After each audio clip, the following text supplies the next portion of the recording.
Fauci says millions of pet cats must be slaughtered to fight the bird flu pandemic. Anthony Fauci, the former NIH kingpin, has slithered back into the spotlight, this time with his sights set on your furry companions. The serial liar is now claiming that pet cats are a ticking time bomb, a menace so dire they must be exterminated by the millions, just like the mass chicken culls we've already witnessed. Let everyone know in the comments what you Homo sapiens and off-world aliens think of this. And as well, subscribe, like, share, and help an elderly person this week. Getting a foothold on YouTube is impossible without your direct participation. Now, on to our story, kids. This isn't some offhand remark. It's the latest escalation in his bird flu fear campaign, a narrative he's been stoking to keep us all in a perpetual state of panic, and prepare us for the bird flu vaccine rollout, which is set to enrich him to the tune of hundreds of millions of dollars. So why cats? Why now? Buckle up, because the answer ties into a web of lies, bioweapons, and elite agendas that'll make your skin crawl. Dr. Anthony Fauci isn't just a scientist, he's a psychopath who's dragged science into the dark pit of sadism, leaving a body count that could stretch into the millions. This isn't hyperbole, it's a grim reality etched into history. Up in New York State, there's an unmarked mass grave stuffed with the bodies of children, silent testimony to the ruthless ambition of a man who turned his job title into a death warrant. Kids and animals have borne the worst of Fauci's warped cravings for control. But power's a hell of a drug, and Fauci let it flood his veins, until the people finally rubbed the sleep from their eyes and saw the monster staring back. Now Anthony Fauci's trembling in his polished shoes as investigations into his shadowy past gain momentum, especially after Donald Trump hinted that Joe Biden's last-minute auto-pen-signed pardon might not hold up in court. This isn't just nerves, it's the raw panic of a man who senses the endgame creeping closer. You'd expect Fauci to bolt for some non-extradition haven, kicking back with a drink while the storm blows over. But no, this guy's too full of himself, too hooked on the limelight. Instead of running, he's doubling down, thrusting himself back into the public eye with a ramped-up campaign of fear-mongering, scrambling to claw back the control he once wielded over the masses. Now this cold-eyed psychopath has got his crosshairs locked on our domestic pets, declaring them too dangerous to let live, spinning wild tales that they're the ticking time bomb ready to unleash a bird flu pandemic on humanity. He's pushing this narrative hard, claiming cats are the key to the virus-jumping species, even though slaughtering hundreds of millions of chickens has done nothing to stop the spread. But logic's never stopped Fauci before. He's hell-bent on using this flimsy excuse to greenlight a mass culling of our beloved pets. Picture a playground bully with a PhD. That's Fauci, a twisted fiend who's been tormenting and slaughtering household pets for decades. He's funneled millions of your hard-earned tax dollars into cruel, pointless experiments, gruesome sideshows that do nothing but feed his sick satisfaction. That same year, Dr. Fauci gave $400,000 to University of Pittsburgh scientists to graft the scalps of aborted fetuses onto living mice and rats, emulating the deranged experiments of his hero doctor, Josef Mengele, who earned the nickname the Angel of Death for his sadistic experiments on children in Auschwitz.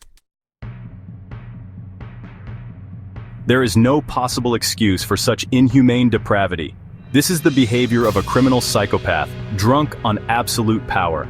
A bipartisan group of Congress members wrote to Fauci in 2021 to express their grave concerns about him using taxpayer dollars to torture puppies. Such is the man's arrogance, Fauci did not deign to reply. Perhaps he thought the issue was of little consequence. Because Fauci hasn't just tortured and experimented on dogs, he's also tortured and killed humans, including children. Fauci's targeting of dogs, cats, and orphans is no random fluke. It's a calculated chess move dripping with sinister intent. The WEF has urged world governments to begin euthanizing pets, all under the guise of fighting climate change. The official reason? To reduce the so-called carbon paw print as cities move toward tightly controlled 15-minute living zones where citizens will need to apply for a license to own a pet. But there's more to this story. According to a whistleblower inside the WEF, this agenda goes far deeper than environmental goals. The real purpose is not about climate at all. It's a calculated step in a conspiracy to strip humanity of anything that brings joy, companionship, or comfort. If you have been paying attention to the WEF's policies in recent times, you will realize that this is not really about saving the world. WEF policies all have one thing in common: they dehumanize, degrade, and mock us. They are designed to take away all of the joys of life and inflict maximum human suffering. The campaign to force humanity to give up meat and subsist on bugs and crickets is a good example. A WEF insider actually admitted it is about crushing the human soul. Why should the peasants be allowed pet companionship in the looming dystopia as a way to cope with the soul-sucking hopelessness and alienation? That's what ineffective and potentially harmful psychiatric antidepressants are for, silly. The Roman Empire had bread and circuses. The Democrats' patron Saint Karl Marx said religion was the opium of the people. But today's elite have hit upon a deadly formula to keep the permanent underclass happy. Media group, modern video game scenes, people playing video games, images of drug use, people consuming drugs at stock it at distribute_equally, video games and drugs. Make no mistake, the global elite want us spiritually drained, drugged, and in a stupor. Then there is the depopulation drive, which was a conspiracy theory for a long time but is now completely out in the open.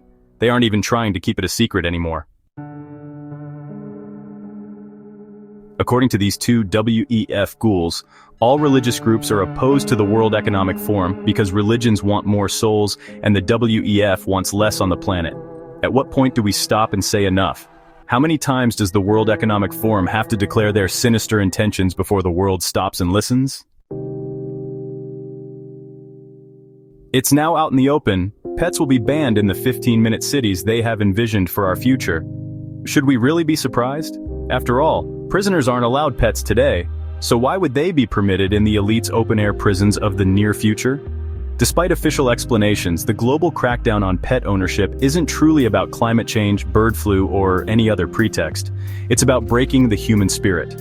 According to a Davos insider, crushing the human soul has become essential to the elite agenda as they push toward their dystopian vision. George Orwell warned that the future could be like a boot stomping on the human face, endlessly. If we want something different, something better, we have to rise and act now. Hope you learned something today. Now set down your phone and go visit your mom or dad, okay? Doki ya.